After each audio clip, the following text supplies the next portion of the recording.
There we are, a nice sunny day outside. I decided to do some work on the bike. I have here the previous incarnation of a modification I put on the bike. It's a hanger for my cane. So it was bolted up, stood up like a big exhaust pipe. Looked terrible and didn't have the cane in it. But I replaced that, modified the cane a little bit, put a little clip on it, and to match that clip, put a little clip on the side of the bike. Much less conspicuous when I don't need the cane, and much more convenient when I do. I don't have to lift it all the way out. Anyway, that's a little bit of work for today. Did some running around and cleaning as well. Figured I'd mention the other side of, well, how easy they are to work on. That was the video last time. This time, the other advantage of these bikes is how cheap they are to get. You think, oh, you look, when you're buying a new one, they're $2,000-3,000, and well, don't buy a new one. This, for example, was free. Somebody actually threw it out. It needed batteries. A little bit of cleanup here and there. New upholstery on the seat. And some mirrors. This one was again free. It was given away. It needed batteries and a little cleaning and some oil. Just on the bearings. This one needed a lot of work. But it was a newer bike.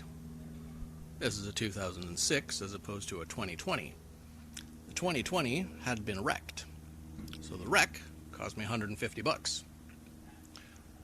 A pile of slightly used batteries from someone who was getting rid of a bike cost me $250. And, you know, little modifications. Didn't have a bag rack, so I had to build one for it. I already had an old bag off of the helmet box off another bike. So yeah, I got $400 into this one and a few hours of work. And it works. And it goes faster than the other ones I've had. And it's going to last me for years and years. And I'll keep modifying it as I need to. So yeah, the most expensive thing here is $400. So yeah, not only are they easy to modify and repair, they're cheap as well. You can get wrecks for free. You can get wrecks, newer wrecks, for a little bit of money, and you just build them. You know, admittedly, this old Da Vinci, about a 2009 jobby, it does need a little more work than it has on it. The wiring inside the head housing here, up in the dash, was mouse chewed to hell and back. The dash is completely useless. One, it's yellowed too, nothing in there does anything. And all the switches are no good. I might be able to get, well, without replacing the head and the dash and the wiring in that end, I might be able to get the headlight working. And it has a brake light, but it could use turn signals. So, yeah, it could use a little more work, but right now it's rideable, it runs, it's key locked.